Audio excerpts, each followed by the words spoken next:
Healthy भी और tasty भी आज आप लोगों के लिए लेकर आई हूँ इंतहाई मज़ेदार रेसिपी चिकन स्टेक की। रेस्टोरेंट स्टाइल में आप बिल्कुल घर में बैठ के ना आराम से जो है चिकन स्टेक बना सकते हैं। कोई ज़रूरत नहीं महंगे महंगे रेस्टोरेंट जाने की और ज़्यादा पैसे खर्च करने की। उन्हीं पैसों में दिल भर के आप घर में जो है वो स्टेक बनाएं और खाएं और इन्जॉय करें। आज आप लोगों के लिए लेकर आई हूँ बहुत ही आसान सी रेसिपी, झटपट सा मज़ेदार सा हम बनाएंगे चिकन स्टेक और बहुत ही आसानी से घर में बन जाएगा। तो जुड़े रहिएगा इस रेसिपी के साथ। तो चलिए शुरू करते हैं अपनी मज़ेदार सी रेसिपी। सबसे पहले चिकन स्टेक बनाने के लिए हम वेजिटेबल्स को कट कर लेंगे। पहले हमने फ्राइज़ को कट किया है। हमने 2 आलू लिए तो उसको आराम से जो है वो इस तरह से कट कर लिया। डिज़ाइन में आप करना चाहें तो डिज़ाइन में कर लें, और अगर सिंपल कट करना चाहें चिप्स को, फ्राइज़ को, तो आप उस तरह भी आप इसको आलू को कट कर सकते हैं। उसके बाद हमने शिमला मिर्च लिए, उसको हमने कट कर लिया, थोड़ा सा मैंने चॉप कर लिया। अगर आप जूलियन कट में रखना चाहें तो आप उसको उसमें शेप में रख लें। फिर यहाँ पर मैंने कैरेट लिए, गाजर लिए, और बाकी अगर आप और कोई जो वेजिटेबल्स हैं ऐड करना चाहें तो वो भी आप कर सकते हैं। और चिकन की कटिंग भी मैंने आपको दिखा रही हूँ कि इस तरह से आप जो है कट कर सकते हैं स्टेक के पीसेस। अगर आप ना करना चाहें तो आप बाहर से भी स्टेक के पीसेस जो है वो चिकन शॉप से कट करवा सकते हैं। तो बहुत ही आसानी से सारी चीज़ें हमने कट कर लिया। मैंने कॉर्न भी ऐड करे थे, बाद में आपको बता दूंगी। और जो भी अपनी मर्ज़ी के वेजिटेबल्स आप ऐड कर लें। उसके बाद आ जाते हैं मैरिनेशन की तरफ। चिकन की मैरिनेशन के लिए हमें क्या क्या चाहिए, तो चिकन की मैरिनेशन के लिए हमने लिया 1 टीस्पून लहसुन का पेस्ट, 1 टीस्पून हमने काली मिर्चें लिए, 1 टेबल स्पून हमने कटी हुई मिर्चें ली, और 1 टीस्पून जो है नमक लिया है। थोड़ा सा हमने सोया सॉस डाला, थोड़ा सा चिली सॉस डाला, और थोड़ा सा जो है वो सिरका ऐड करा। और हमारी जो चिकन है वो मैरिनेट करेंगे हम मिक्स करके अच्छे से हम कर लेंगे सारे मसालों को मिक्स।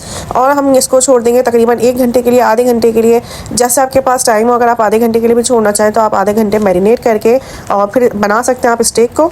देखने में और सोच के लगता है कि स्टेक बनाना वाकई कोई मुश्किल काम है और बहुत ही एक्सपेंसिव घर में पड़ेगा, पर जब आप बनाते हैं ना तो आपको अंदाज़ा होता है कि ये तो बहुत ही आसान रेसिपी है और बहुत ही जो है बजट फ्रेंडली है। ऐसा नहीं है कि बहुत कॉस्टली पड़ती है। थोड़ी सी जो है वो सॉस वगैरह में और बाकी जो वेजिटेबल्स सौते होती हैं तो उसमें थोड़ा सा जो है मेहनत लगती है, बाकी मेहनत के पैसे हैं। और इसके अलावा जो है ना ये बहुत ज़्यादा कॉस्टली नहीं पड़ता आपको, और हेल्दी तो बहुत ज़्यादा है कि अगर आप जो डाइटिंग पे है ना तो वो इजीली स्टेक बनाएं और अपनी डाइट को जो है कंटिन्यू करें। और बहुत ही जो है झटपट बनने वाला स्टेक है ये। आप कम ऑयल में कम बटर में बनाएंगे तो और मज़ीद जो है हेल्दी हो जाएगा। उसके बाद हम यहाँ पे मैं बता दूँ कि आपको जो है वेजिटेबल्स सौटे करनी है, तो सौटे के लिए जो है वो हमने थोड़ा सा जो बटर लिया था उसमें हमने वेजिटेबल्स डाली, और उसके बाद हमने जो है नमक और काली मिर्च हमने सीजनिंग की उसकी, और उसके बाद हमने इसको कर लिया अच्छे से सौटे और मज़ेदार हमारी जो वेजिटेबल्स हमने एक साइड पर कर दी। अब बारी आ जाती है कि हमने स्टेक को किस तरह से जो है बनाना है। तो स्टेक बनाने के लिए हमने ग्रिल पैन में जो है थोड़ा सा ऑयल लिया, थोड़ा सा जो है बटर लिया। दोनों को मिक्स भी कर सकते हैं और आप सिर्फ जो है बटर भी ले सकते हैं। अगर आपको मक्खन नहीं पसंद, बटर नहीं पसंद, तो आप सिर्फ हल्का से ऑयल में भी आप इसको बना सकते हैं स्टेक को। कोई इतना मुश्किल काम नहीं, 5 से 7 मिनट में जो है वो स्टेक जो है स्टेक के पीस, चिकन के पीस जो है वो बिल्कुल रेडी हो जाते हैं। और ये आप देख सकते हैं कि साइड बाय साइड अगर आपको मज़ीद इस पर कलर देना हो तो आप थोड़ा सा जो है और थोड़ी देर जो है वो इसको ग्रिल कर लें। इसके बाद हमारे मज़ेदार जो है स्टेक के पीसेस तैयार है। अब बारी आ जाती है मेन चीज़ की, जिसके बगैर तो कहते हैं कि कहना चाहिए कि स्टेक अधूरा है बिल्कुल। तो आ जाते हैं सॉस की तरफ, सॉस की रेसिपी की तरफ। सॉस के लिए हमें चाहिए 1 टेबल स्पून बटर, मक्खन, और हमें यहाँ पे मैदा वगैरह कोई यूज़ नहीं करना। बहुत सिंपल सा सॉस है, बहुत झटपट बनने वाला है। चॉप हमने लहसन लिया है 1 टेबल स्पून के करीब ही हम लहसन लेंगे, चॉप लहसन। और बारीक क्रश करना चाहें तो आप क्रश कर लें, चॉप करना चाहें तो चॉप कर लें। लहसन जो है वो बहुत ही मज़ेदार जो है सॉस में फ्लेवर देता है और बहुत ही जो है ज़बरदस्त जायका आता है।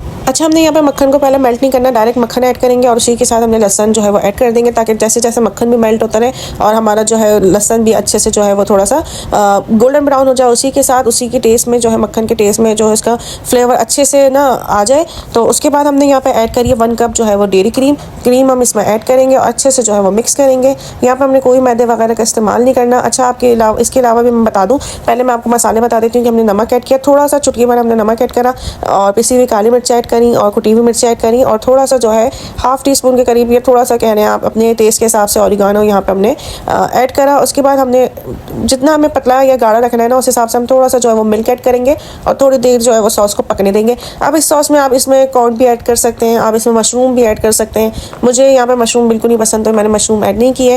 वैसे जो ज़्यादातर रेस्टोरेंट में और जो ज़्यादातर लोग पसंद करते हैं वो मशरूम ऐड करते हैं, यहाँ पर मैंने ऐड नहीं किया। ये मज़ेदार हमारा सॉस बिल्कुल रेडी है। थोड़ी देर पकने देंगे सॉस को ताकि अच्छे से जो है वो गाढ़ा हो जाए, और बहुत ज़्यादा ना गाढ़ा रखते हैं ना बहुत ज़्यादा पतला रखते हैं। तो मज़ेदार सॉस बिल्कुल तैयार है।